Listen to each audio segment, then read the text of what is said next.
He is the brightest figure of our winter, the most magical, the most universal, a herald of generosity, a symbol of hope, a keeper of childhood wonder.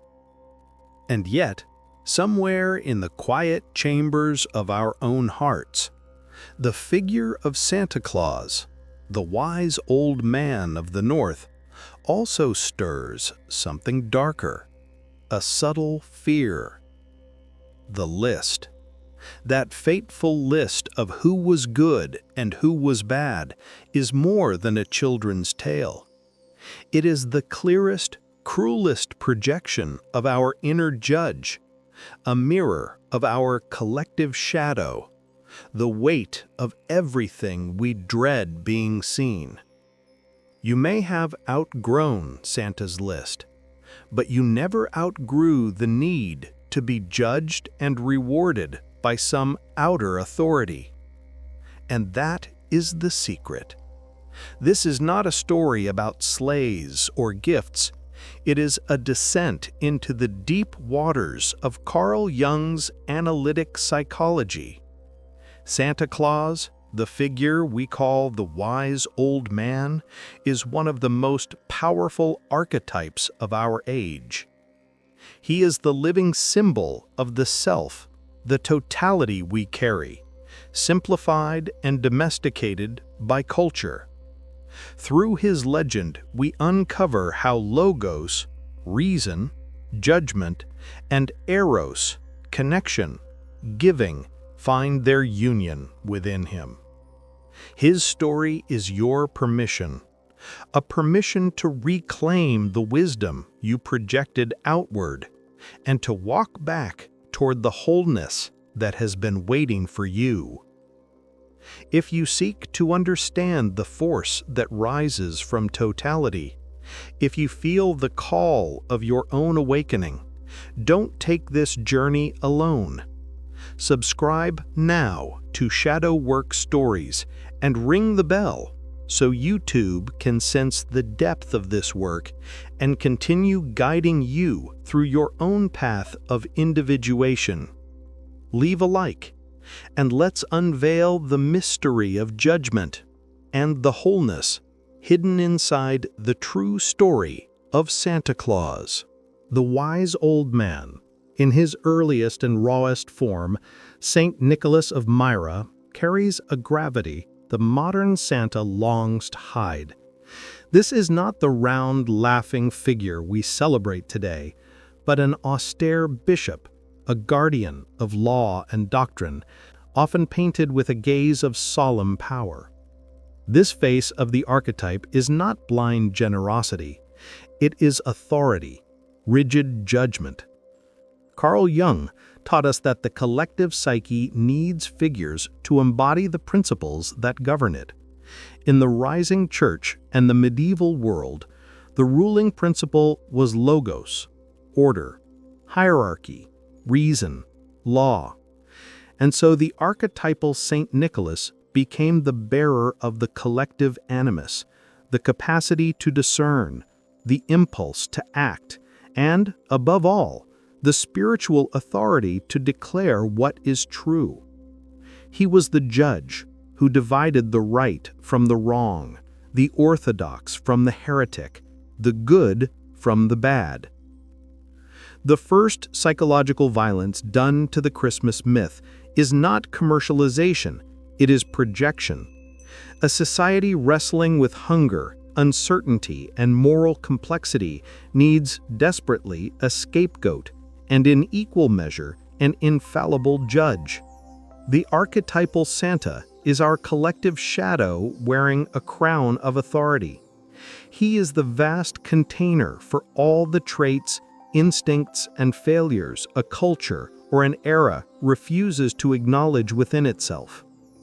Instead of facing our own moral ambiguity, the truth that good and evil walk side by side within us, we cast the burden of judgment onto the wise old man. He becomes the persona of society, the polished mask of order and morality we show the world, while the unconscious is quietly emptied into him. The fear we feel toward Santa Claus is not fear of his gifts, it is the fear that he sees our wholeness, the self, our failures, our anger, our jealousy, and judges us unworthy. It is the terror of being seen without our favorite mask.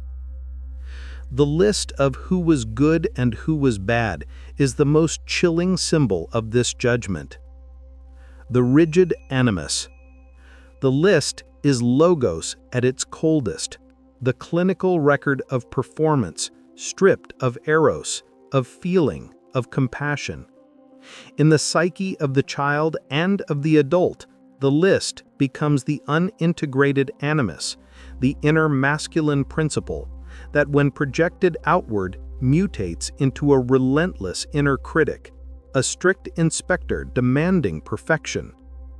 The longing to be on the good list is, in truth, the longing to be approved by our own mind, to have our inner Animus declare us worthy of love and belonging. By projecting judgment onto Santa Claus, we escape the harder work, the work of judging ourselves honestly and accepting ourselves wholly, shadow included. The list is our confession that we still seek authority and redemption outside ourselves. Santa, in his origin, was a catalyst for giving, but the obsession with judgment has eclipsed the deeper wisdom, the reduction of the self. Society shrank him into a one-dimensional stereotype, the judge, the dispenser of reward, preventing us from seeing him as the bearer of wholeness, the defense mechanism. This projection is a collective shield, an entire civilization fleeing its intuitive and emotional life, projecting outer order, logos, and punishment onto a mythical figure. The pain of the burden. The archetype carries the ache of our repression. His suffering is the suffering of anyone whose actions are viewed only through the lens of law and merit, not through eros, connection, and gnosis, the soul's direct knowing. The cost of this forced projection is the loss of the archetype's true identity. He becomes a mere merit machine. But if Santa is such a rigid judge, why does he have no court, no prison? Why does he operate only in the dark, in an unreachable realm, flying instead of walking? Because the archetype lives where judgment truly begins, in the hidden kingdom of the collective unconscious. Now that we've recognized Santa Claus as the bearer of the Animus and the weight of collective judgment, we must understand his home. Why does the wise old man choose a place that is, by definition, the most inaccessible, inhospitable, and silent point on Earth, the North Pole? Archetypally, the North Pole is not a geographic location. It is the axis mundi of the psyche, the central point of the self, the place of totality. Center and silence. The North Pole, with its quiet and its distance from all civilization, embodies the state of wholeness that can only be reached through radical solitude and inner stillness. It is the place where the psyche encounters its own center. The source of order. Order radiates from the center, from the pole. Santa organizes the chaos of the world into lists and gifts from this absolute stillness. It teaches us that true order, true wisdom, never comes from outward noise, but from the quiet core within. Santa's home is proof that individuation, the journey toward becoming whole, requires distance from the collective noise so we can rediscover our inner source of authority and order. What happens at the North Pole is the ceaseless work of the workshop. It is not a factory in the capitalist sense, but the place where the raw material of the psyche is shaped. The secret work, shadow. The workshop and its elves represent the silent, mysterious labor of the unconscious. The elves are instinctive and creative forces acting outside the control of the ego mind. They weave our psychic reality, forging our complexes and preparing the gifts, insights, transformations, challenges that we receive each year. The shadow of creation. The fact that gifts are crafted, not bought, reveals the primacy of creation and gnosis, direct knowing, over transaction. What emerges in that workshop is organic. It comes from the self, not from the market. Santa oversees the work of the shadow and the unconscious, ensuring that psychic energy moves toward manifestation in the conscious world. Then comes the most magical act of the myth, and the most profound in Jungian terms. Santa Claus flies and delivers gifts to all simultaneously in a single night, transcending space and time. The feat of the self. The flight and the omnipotence symbolize the self's ability to operate beyond the laws that govern the ego. The self is timeless, connected to all people at once through the collective unconscious. Synchronicity in motion. Santa soaring through the night sky is the living image of synchronicity, the acausal connective principle Jung observed. It is the manifestation of the hidden unity of the universe. The reindeer and the sleigh are the vehicles of this meaningful connection that transcends logic and logos. The dark night. The flight takes place in the dark night, the realm of the unconscious. Santa needs that darkness to work his magic, reminding us that true transformation, the true gift, can only be delivered when the ego, the daylight mind, is finally at rest. Thus the wise old man resides at the center of our being and moves through the laws of the unconscious, delivering order and purpose. But what is he really delivering through the chimney? And what does he take back with him? Santa's sack is more than a bundle of gifts. It is our confession that connection, Eros, is the greatest offering we have. If Santa Claus, in his origin, is the austere bearer of Logos, of law and judgment, in his most beloved form he becomes the supreme ambassador of Eros, the Jungian principle of connection, feeling, and relationship. The transmutation of Logos. The role of the wise old man is not merely to judge, but to balance the rigidity of the Animus, Logos, with the fluidity of the Eros, Anima. Giving is the alchemical act that transforms judgment into grace. Unconditional gift-giving. The gift, in its mythic essence, is an act of offering without expectation of immediate return. It rejects the rational principle of exchange, the commercial transaction, and roots value in the experience of connection. The value of feeling. This teaches the collective psyche that feeling, generosity, and tenderness are forms of wisdom just as legitimate as reason or merit. Christmas, through Santa Claus, becomes the season when Eros is allowed to override Logos. The modern image of Santa, warm, welcoming, soft-bearded, and gently laughing, is a powerful projection of the Anima, the intuitive and relational feminine principle, onto a masculine archetypal figure. The archetypal androgyne. To become the self, totality, the masculine archetype of the wise old man had to absorb and manifest the energy of the Anima. He becomes a psychic androgyne, the organizing force of the Animus placed in service of compassion and home. The symbol of welcoming. Santa, with his warmth and his focus on the hearth, the chimney, symbolizes unconditional soul hospitality, the safe inner space where Eros can bloom without fear of the judgment he himself carries in his list. The myth insists on a crucial distinction. Gifts may be crafted or given, but never bought. Denial of the market, Logos. By rejecting rational capitalist transaction, Santa reinforces the primacy of inner creation, the work of the unconscious, over material acquisition. The sacrifice of fact. Santa Claus is the negation of financial and factual logos.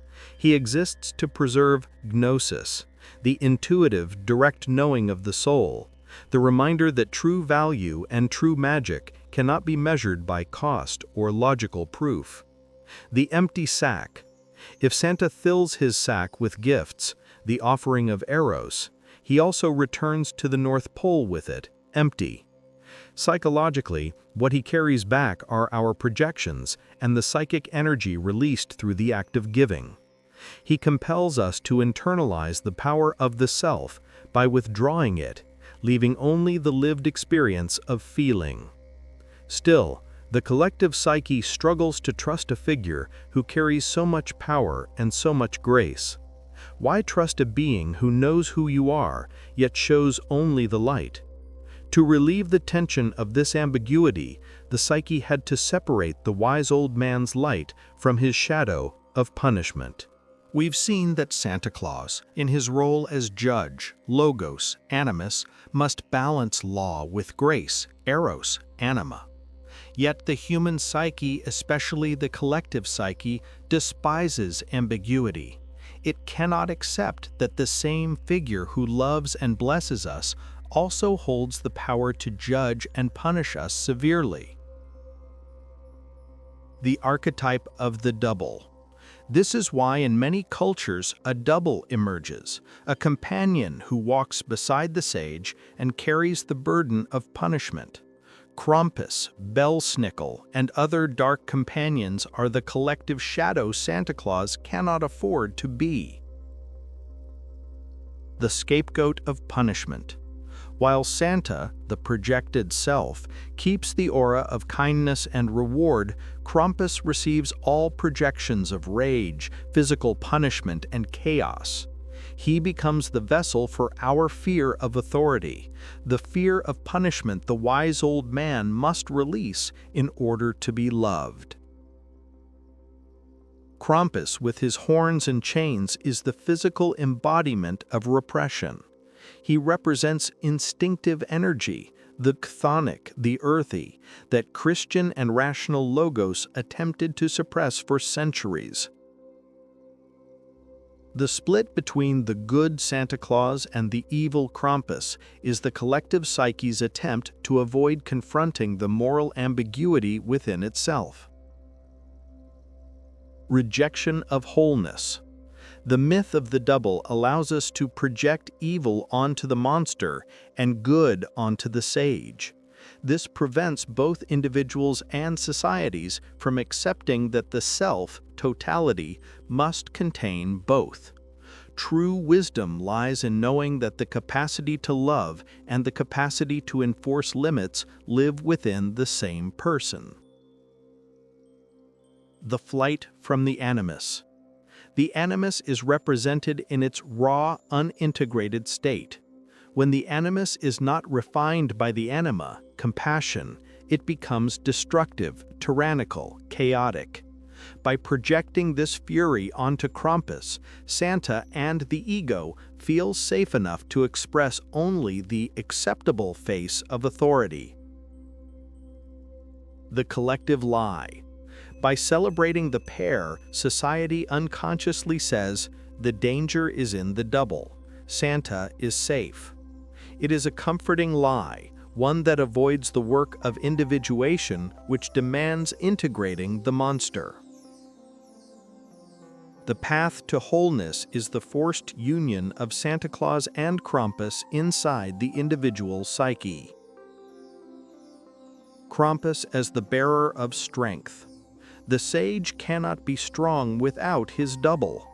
Krampus's energy, instinct, passion, the ability to say no is necessary so Santa does not become a sentimental, powerless symbol of hollow Eros.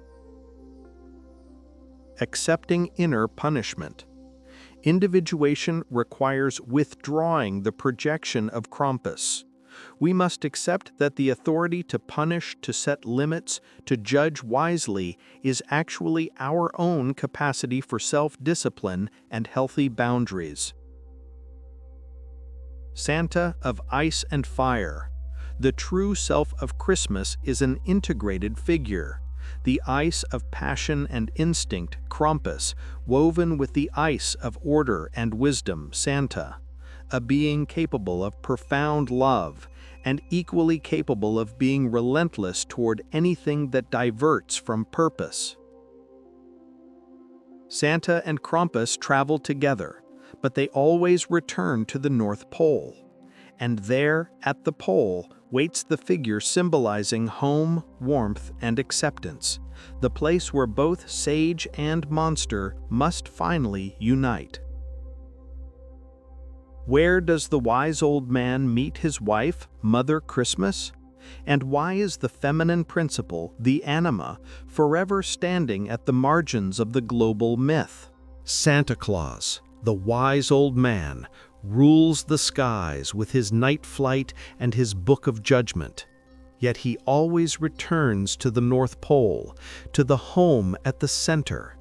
And it is there, in that still point of silence, the self, that we meet Mrs. Claus, the figure who embodies the sacred feminine, the Anima, the principle the culture of Logos so often pushes to the margins. The marginalized Anima. The fact that Mrs. Claus is, in most versions, secondary, a quiet supporting role, mirrors how Eros, intuition, feeling, connection, has been historically dismissed and muted by a civilization obsessed with hierarchy, reason, and law, Logos. The symbol of warmth and feeling. She is the keeper of warmth in the extreme cold of the pole. If Santa Claus is the order that radiates from the center, Mrs. Claus is the welcoming that holds the center together. She is unconditional acceptance, the compassion that tempers the wise old man's rigid judgment. The mystery of Mrs. Claus is the mystery of the inner home, the anchor that keeps the Animus from becoming a cold, rational tyrant. Mrs. Claus is not responsible for logistics, the flight, the list, the architecture of order, the domain of Animus. She is the guardian of the quality of the home, the unconscious steward of the creative forces, organizer of the unconscious. She organizes the work of the elves, the instinctive powers of the unconscious, ensuring that psychic energy flows toward creation rather than chaos. She nourishes Eros at the heart of the work. The androgyne of the sage. For Santa to embody the self, totality, he cannot remain purely masculine. He must absorb and express the energy of the Anima. The subtle yet steady presence of Mrs. Claus ensures that the wise old man does not harden into the rigid judge, but becomes also the compassionate giver, the Animus refined by an integrated Anima. The strength of stillness.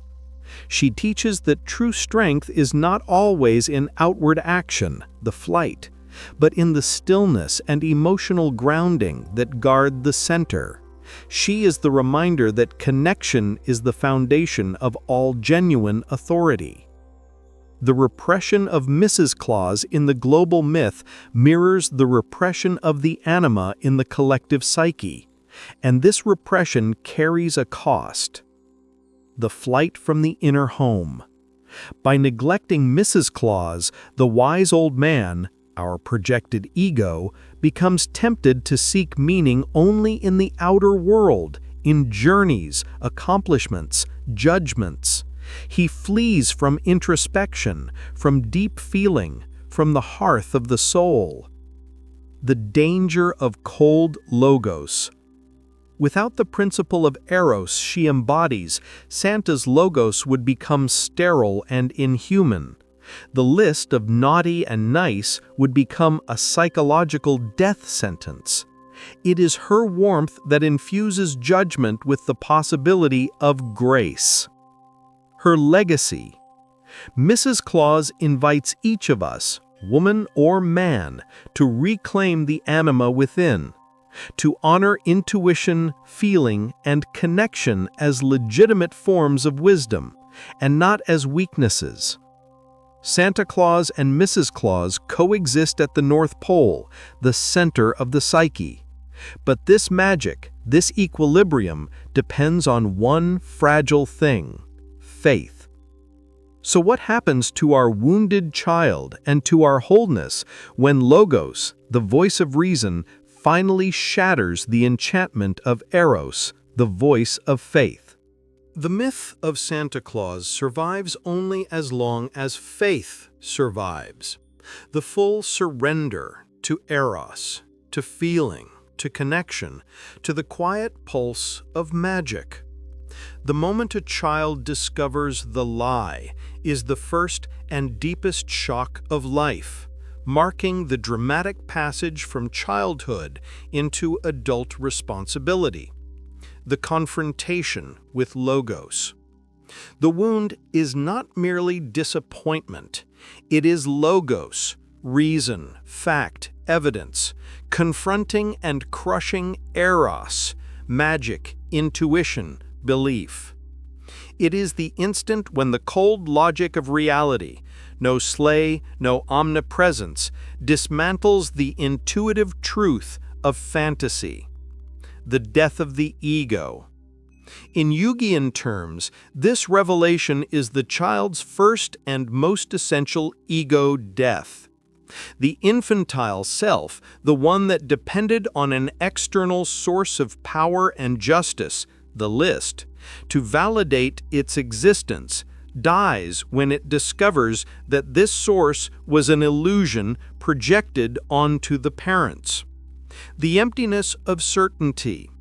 What remains is not just the absence of Santa Claus, but the emptiness of certainty. The child is forced to face the ambiguity of life, a world where magic and reason do not coexist peacefully, but seem to demand a choice. The safety of an external wholeness collapses. And then comes the most painful and most necessary process of the withdrawal of the projected self. The projected self. Santa Claus was the child's self projected outward, the power to perform miracles, the capacity to be wholly good, the authority to judge. The child could not yet carry that totality inside, so it placed it upon a mythical figure. The crisis of the I. The discovery forces a reabsorption of this psychic energy. The child must now face the question: if the power was not out there, was it always in me? This crisis is the ignition of individuation. Fear of the shadow. The child must accept that she must now become Santa Claus, the one who judges her own list, the one who generates magic, the one who becomes the giver. This requires integrating Animus and Eros without the crutch of the mythic figure. The adult who arises from this crisis inherits the responsibility to sustain the myth, not to deceive, but to honor the archetype. Honoring the myth. The adult becomes the new sage. He understands that Santa is not about a physical man, but about an archetypal pattern, generosity, just judgment, wonder, that must be enacted. True faith, then, is not believing he exists, but becoming the one through whom he exists. Integrated Animus. The final lesson is integration. Logos teaches factual truth. He does not exist. But Eros teaches experiential truth. The magic is real and must be created. The adult with an integrated animus uses reason not to kill magic, but to manifest it more deeply, more wisely, more consciously. The burden of autonomy. When Santa Claus disappears, he leaves behind a command of sovereignty. You are now your own guide, your own source of authority. The grief we feel is not the loss of Santa, but the loss of dependence. The physical figure of Santa Claus dies, but the archetype survives. And its survival was secured not only by our psychic need, but by the hand of an external force that learned to capitalize on that need, the collective shadow of consumption.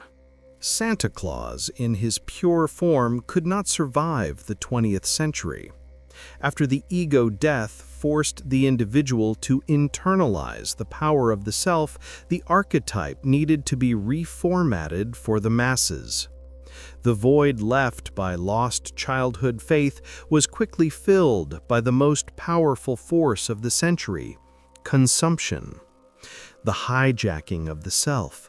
The greatest abduction of this myth was not theological, it was commercial.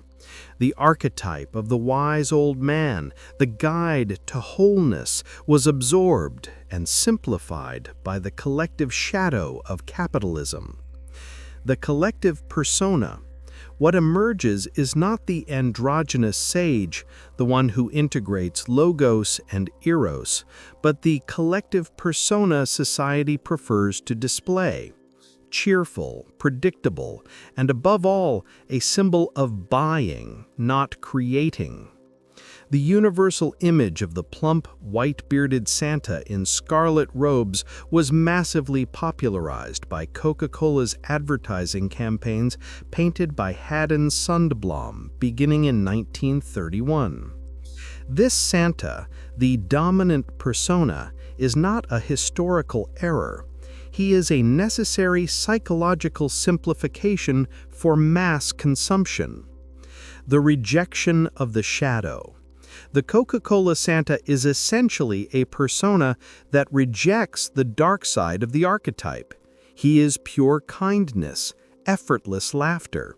He eliminates Krampus, the judge, the rigor of Logos, and the austerity of the original St. Nicholas.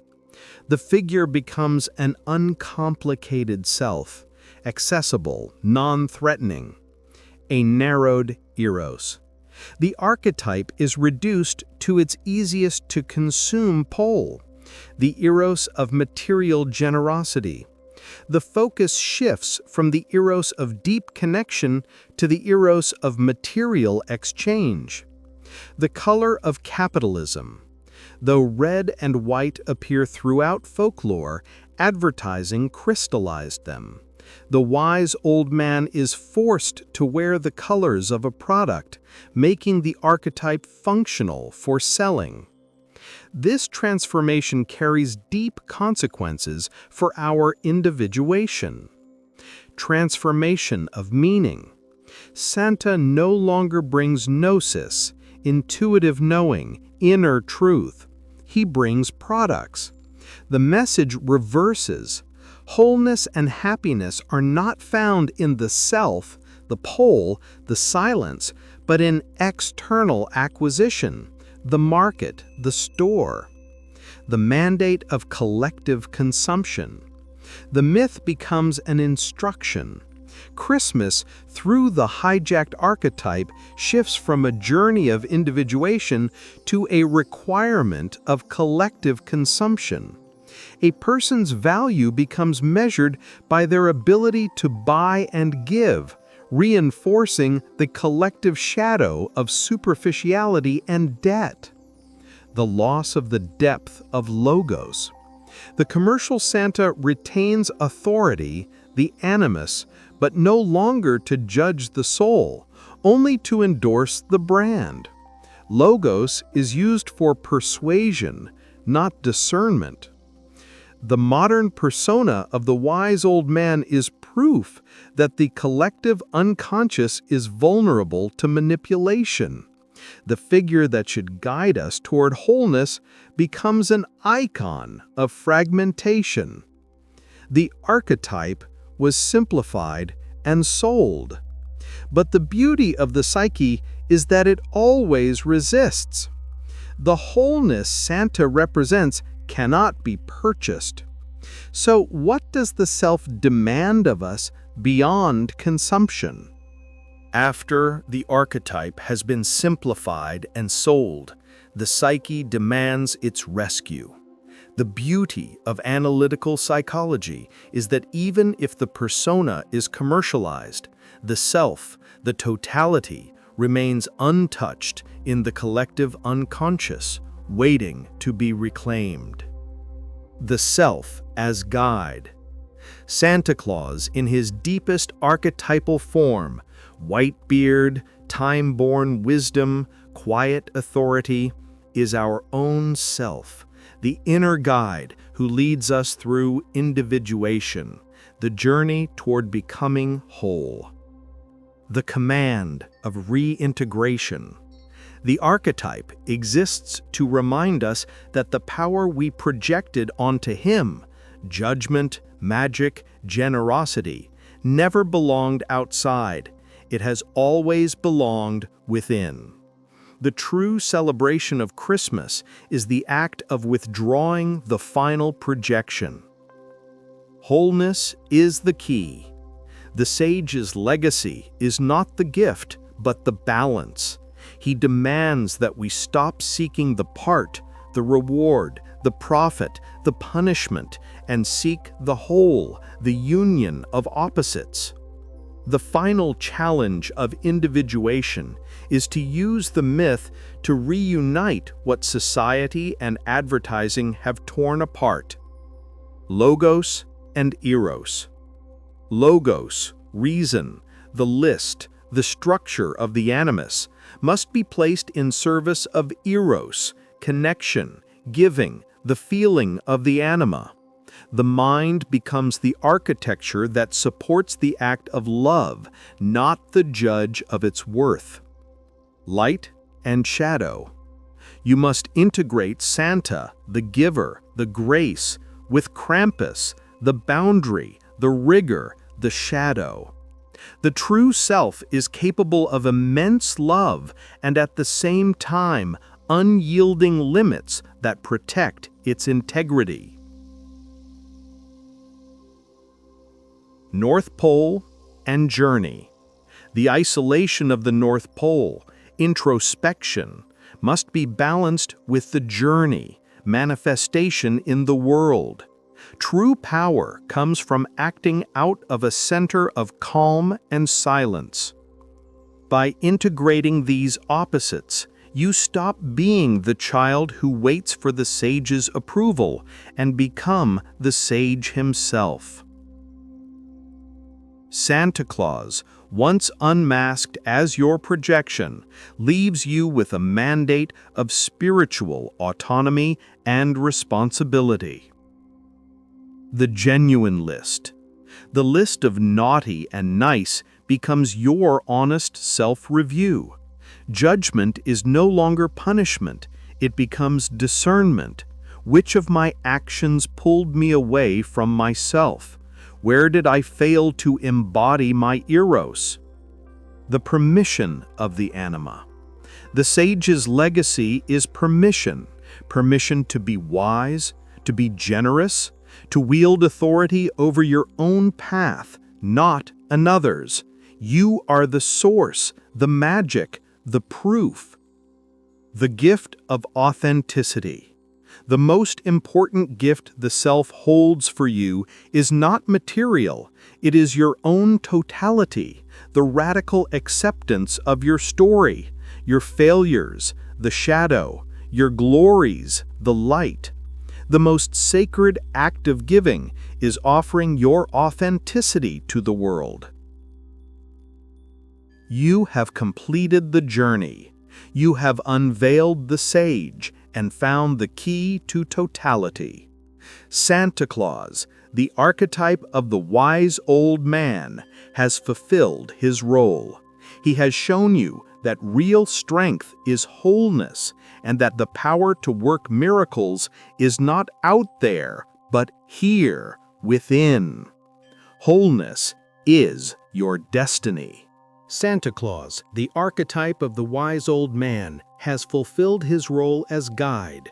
His story is not merely a Christmas tale, but a mirror revealing how deeply our modern collective shadow still tries to fragment us. You've discovered that the collective shadow forced us to split the judge, Krampus, from the giver, Santa, fleeing from our own moral ambiguity. Logos, reason, the list, and Animus, authority, were hijacked by the Coca-Cola persona, transforming the quest for wholeness into a mandate of consumption. True strength lies not in suppressing tears, but in integrating them into wisdom, the liberated Anima. The sage's final legacy is permission. Permission for the feminine intuition, Eros, to be recognized as spiritual authority. Permission for knowledge to be felt, not merely reasoned. And above all, permission to be whole. Santa's story ends where all true journeys begin, inside you. His legacy is not meant to be admired from afar. It is meant to be lived. The wisdom of the wise old man distills into a single psychological command: accept the shadow. Not for punishment, but to integrate the strength it protects. Your tears, your anger, your vulnerability, all of it is the language of your soul. Strength lives in wholeness. If the wise old man, the self, has touched you with his call, your individuation, the path toward becoming whole, must begin now. The totality he embodies is your own self waiting to be found. Quote, "If Santa's story stirred the shadow you carry, if you feel the call to reclaim your voice and your inner wholeness, your soul work, your shadow work must begin now." Quote, "Subscribe to Shadow Work Stories and ring the bell so you don't miss the next archetypal journey. Our channel is not just about stories, it's about transforming what hurts into wisdom and what was silenced into voice." Unquote. Quote, "Leave a like if you too believe in the power of wholeness, and tap the video on your screen to continue diving into the journey of the self, uncovering the mystery of the sacred feminine." Unquote. Remember, your self is waiting. Wholeness is your destiny.